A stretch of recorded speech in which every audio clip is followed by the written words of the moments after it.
Кратки најави за денес. Врсничко насилство има и во охридските училишта.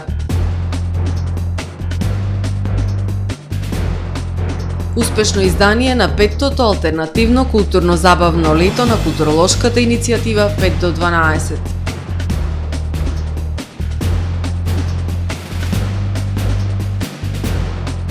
Нов режим на сообраќај на улицата 7 ноември.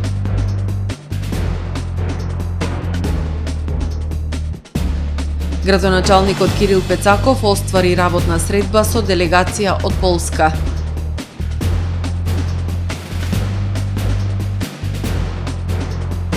Кампањата Ние сме Европа утре во Охрид. За најавените и за останатите настани од денес, ќе ве информираме во дневникот кој започнува повременската прогноза. Останете со нас.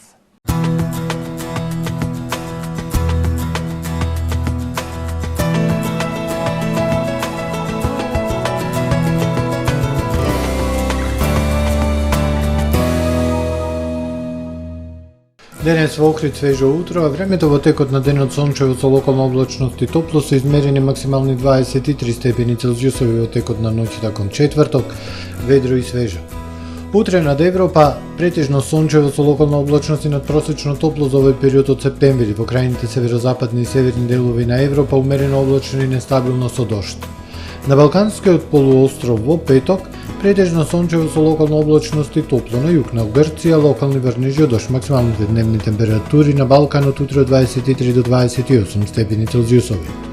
Во Македонија во петок свежо утро со утрински температури вообичаени за овој период од годината ќе се движат од 6 до 16 степени, а времето во текот на денот сончево и многу топло. Во западните и југозападните делови локална облачност и услови за сосем слаби локални врнежи од дожд. Ке дува и до умерен северен и североисточен ветер. Максималните дневни температури од 22 до 30 степени Целзиусови. Во Охрид во петок претежно сончево со локална облачност и топло. Попладне услови за сосем слаби локални врнежи од дожд и североисточен ветер. Минималната 12, дневната 23, а во сабота сончево и топло време со дневна температура до 24 степени. Во недела претежно сончево со локална облачност и топло време. Минималната 12, дневната 23, а во понеделник свежо утро со утринска температура од 13 степени. Во текот на денот сончево и топло со максимална дневна температура до 22 степени Целзиусови.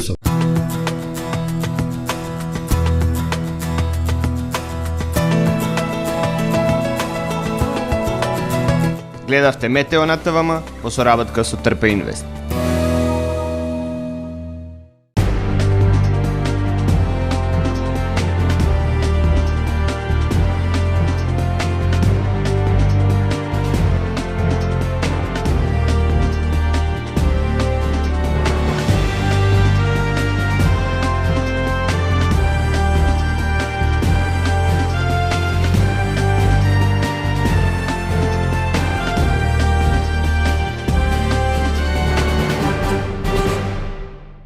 Добар ден, прво издание на Дневникот на ТВМ телевизија.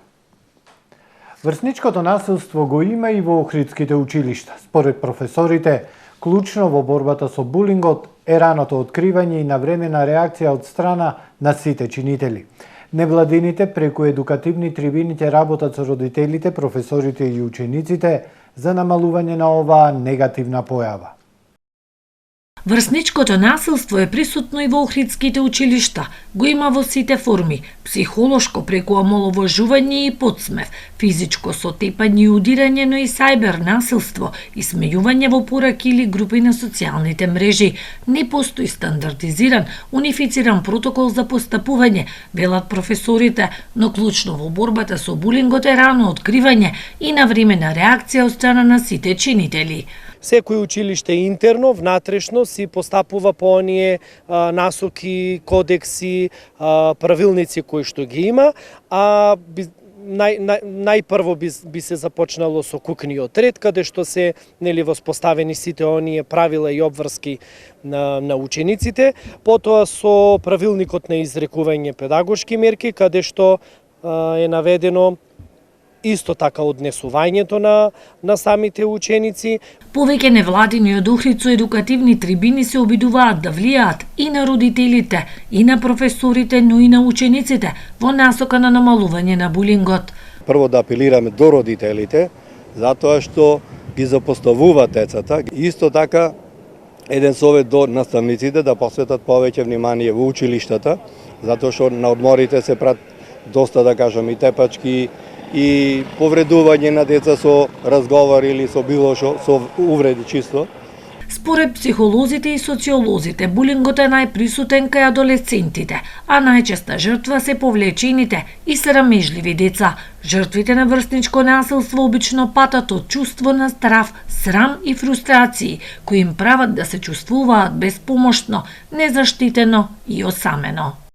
Петтото издание на алтернативното културно-забавно лето културолошка иницијатива 5 до 12 ни донесе доза култура достојна за првиот јубилеј.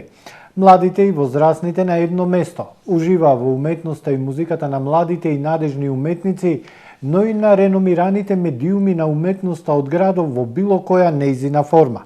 За вистинското доживување покрај екипата на културолошката иницијатива голема улога одигра и прекрасните природни и културни сцени кои во изобилство ги имаме во градов.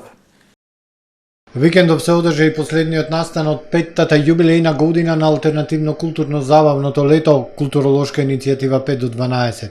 Една невообичаена староградска вечер на културата на специјална локација на отворено музејско-културниот центар Лапидариум го значи крајот на првиот јубилеј на оваа прекрасна манифестација. Младите и возрастните на едно место пулсираа во ритамот на уметноста, музиката, забавата, на младите и надежни уметници, но и на реномираните медиуми на уметноста од градов во било која неизина форма.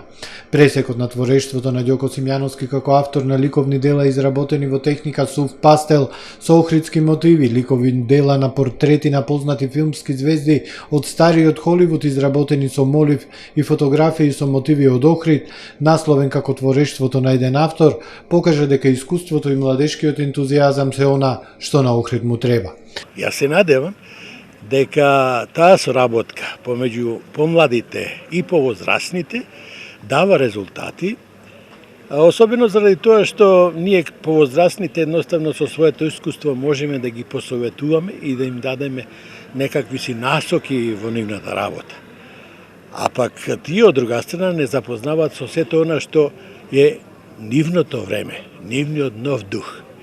И чинам дека таквата соработка меѓу повозрастните и помладите секогаш дава резултати. Изложбата на Симјановски беше поделена на 3 дела со 3 различни целини, поставена на 3 различни висински нивоа со изложени 40 експонати. На јубилејната последна вечер музичка изведба имаше и младата Кристина Љушковска, ова талентирана охриѓанка која ја избрала флейтата како музички сопатник. Македонија и Охрид ги има представувано на многу државни и меѓународни надпревари, фестивали во земјава и странство и е добитник на многу награди и признанија оценувани од реномирана комисија. Неизоставен дел беше и поетското читање насловено едноставно "Имам нешто да ти кажам". Јован Цветковски од културолошка иницијатива 5 до 12 вели дека заднив се месеци со многу работа, но и неизмерно задоволство од постигнатото. Оваа година програмата започна со еден од најголемите настани во претходните години во Охрид, а тоа е отвореното летно кино со автомобили Summer Drive-in Cinema, настан кој започна за време на пандемијата и се покажа како многу популарен.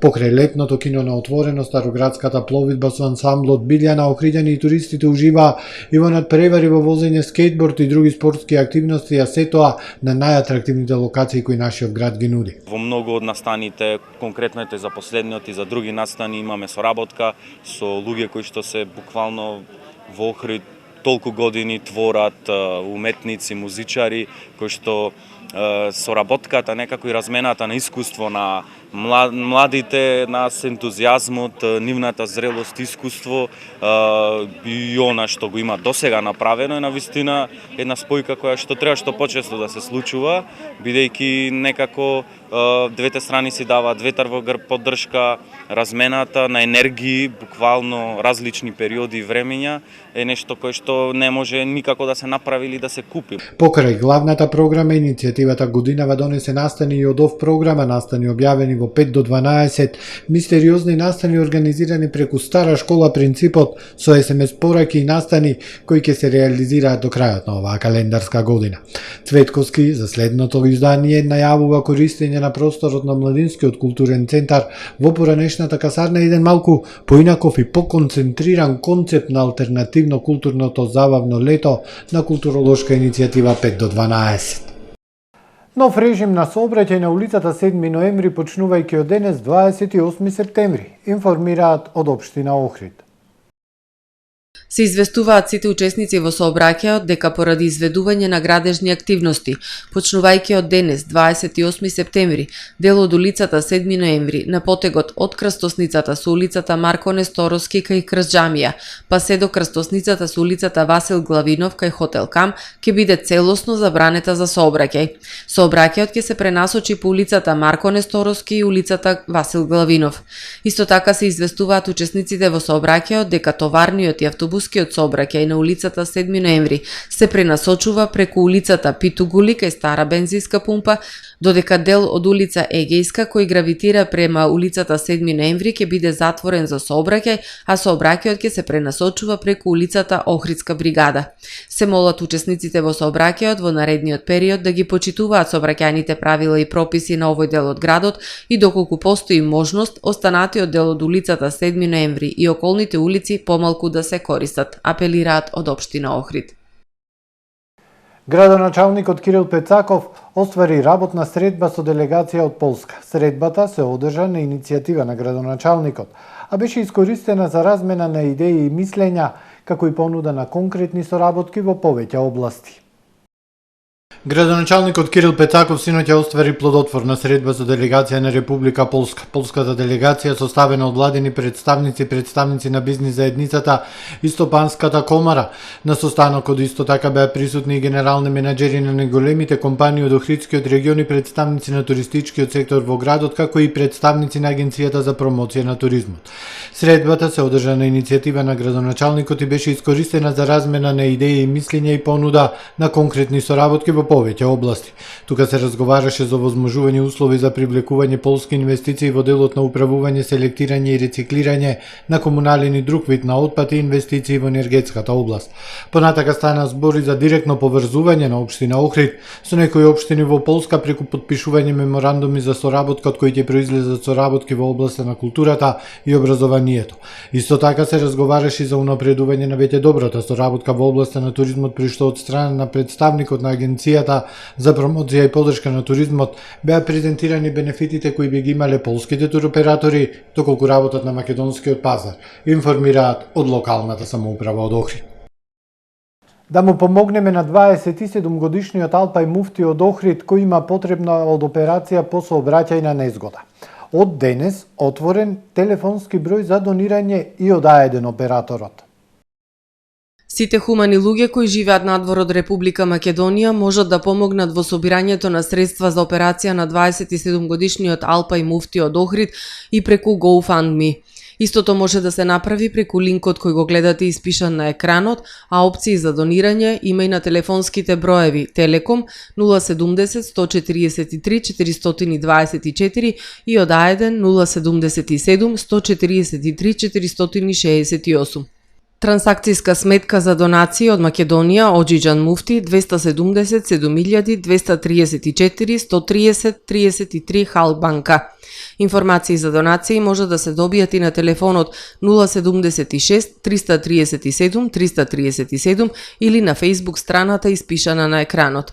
Во меѓувреме охриѓани најавуваат организирање на бројни индивидуални и заеднички акции за собирање средства за помош на својот сограѓанин. Војната во Украина предизвика тектонски последици во југоисточна Европа. Потребни се квалитетни политички концепти и одлуки во одбраната на регионалната и националната стабилност, истакна министерот Спасовски на 14-тата меѓународна научна конференција во Струга. Безбедноста во земјава е стабилна, оценуваат експертите, но будно се следат состојбите по последните случувања на Косово. Светот никогаш како денес не бил пред така силно и темелно искушение на геополитички и цивилизацијски план. Агресијата на Русија во Украина предизвика тектонски последици во југоисточна Европа и глобални геополитички предизвици. Потребни се квалитетни политички концепти и одлуки во одбраната на регионалната и националната стабилност, истакна министерот за внатрешни работи Спасовски на 14-тата меѓународна научна конференција за безбедност во Струга. Потребата од пронаоѓање на издржани аргументи, потребата за креирање на квалитетни политички концепти и одлуки во одбраната и регионалната и националната стабилност со веќе јасно детерминирани наши национални интереси е неминовност пред која што не може ниту смее да се замиши.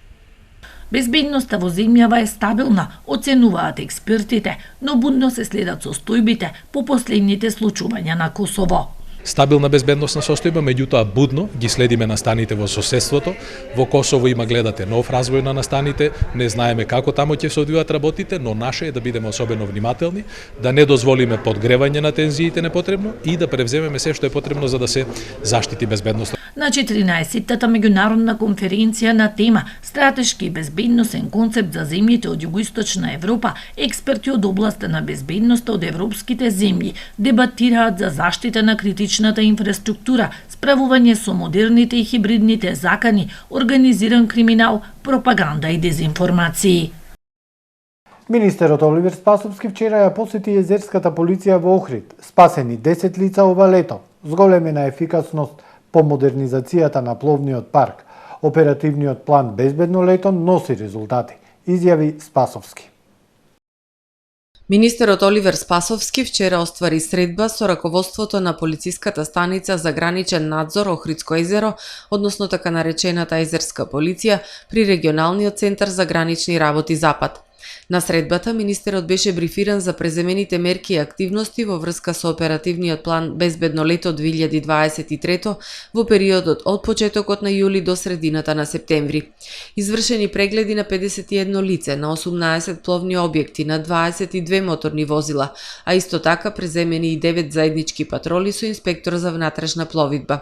Во делот на надлежностите по Законот за внатрешна пловидба пак биле откриени и санкционирани 27 сторители за 46 сторени прекршоци. Исто така во делот на надлежностите по Законот за рибарство и аквакултура откриени и санкционирани биле 5 сторители. Во спасувачките акции кои ги реализираше оваа организациона единица, постапувајќи по 7 пријави пристигнати во СВР Охрид, во 3 различни настани биле спасени 10 лица и извлечени од водите на Охридското езеро. Министерот и додели плакета на полициската станица за граничен надзор Охридско езеро и благодарници на Седат Јашар, Ристо Буклиовски, Веджи Асани, Христијан Гроздановски и Ѓорги Целески за преземање на времени мерки и активности во оперативниот план Безбедно лето 2023. Секретаријатот за европски прашања како дел од кампањата Ние сме Европа организира серија настани во 8 градови низ државава, меѓу кои и во Охрид, под мотото Саем на европски вредности. Настаните се од информативен карактер и имаат за цел да го продлабочат диалогот со граѓаните за можностите и придобивките кои ги нуди пристапувањето и членството во Европската Унија.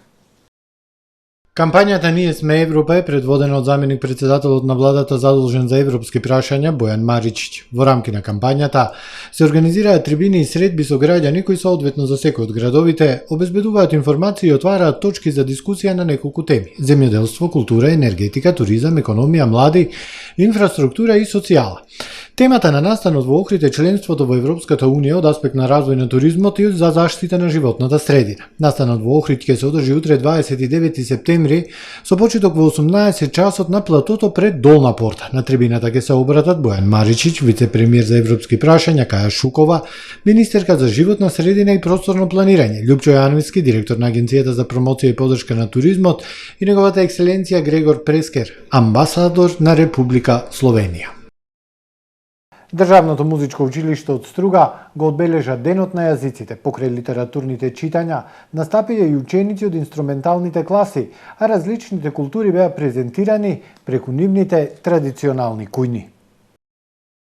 Државното музичко училиште од Струга го одбележа Денот на јазиците. Целта е да се подигне свеста за важноста од изучување на јазиците, како и да се промовира богатата јазична и културна разноликост која треба да се чува и негува, велат од училиштето. Покрај литературните читања настапија и ученици од инструменталните класи.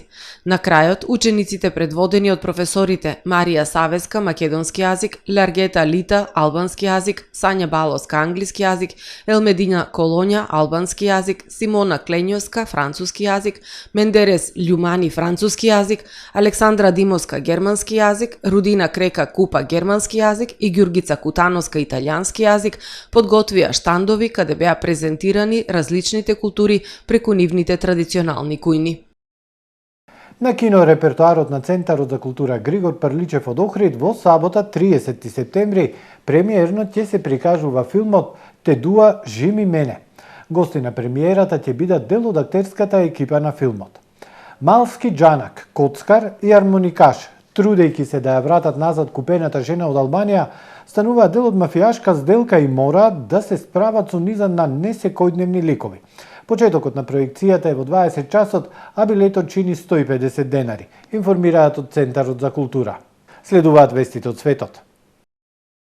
Генералниот директор на Косовската полиција Газмен Хоџа изјави дека Косовската полиција го зголемила присуството на северот од Косово и дека редовните полициски патроли се намалени.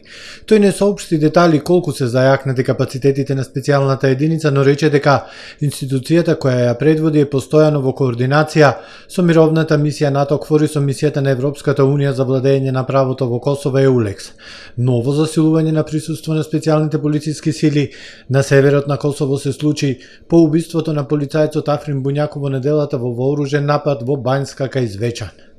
Тинејџер денеска со нож напад на тројца наставници и ученик во средно училиште во јужниот шпански град Херес де ла Фронтера, соопшти локалната полиција. Тинејџерот е уапсен од полицијата, која повеќе информации ќе објави во текот на денешниот ден. Според првичните информации има многу повредени, но нема загинати. Според Daily Mail, сторителот има 14 години. Британскиот весник наведува дека во нападот се повредени 5 лица, тројца наставници и 2 ученици, а според пријавата младиот човек утринава кога почнувала наставата влегол во училницата, од раницот извадил голем нож и почнал да го боде секој што ќе поминел откако го нападнал со учениците и се обидел да ги држи како заложници.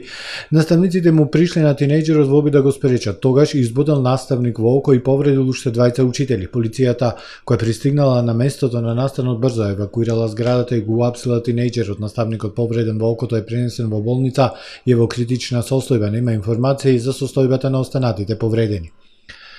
Повеќе од половина од околу 120.000 етнички ерменци од Нагорно Карабах пристигнаа во Ерменија по молскавична војна операција на Азербеџан во регионот, соопштија ерменските власти во четвртокот. Портпаролката на ерменскиот премиер Никола Пашињан рече дека повеќе од 60.036 луѓе од Нагорно Карабах дошле во Ерменија. Екзодусот започнат кога Азербеџан го отвори единствениот пат што води од Нагорно Карабах кон Азербеџан на 19 и 20 септември, давајќи му на Баку целосна контрола врз регионот. Ерменскиот премиер Пашињан го обвини Азербеџан за етничко чистење, предупредувајќи дека ниту еден етнички ерменец нема да остане во Нагорно Карабах, откако азербеџанските сили ја презедоа контролата на територијата на етничките ерменци во молскавична војна офанзива. Америка моментално се соочува со огромен бран насилни грабежи кои ги оштетија најголемите трговски синџири во САД за 112 милиарди долари.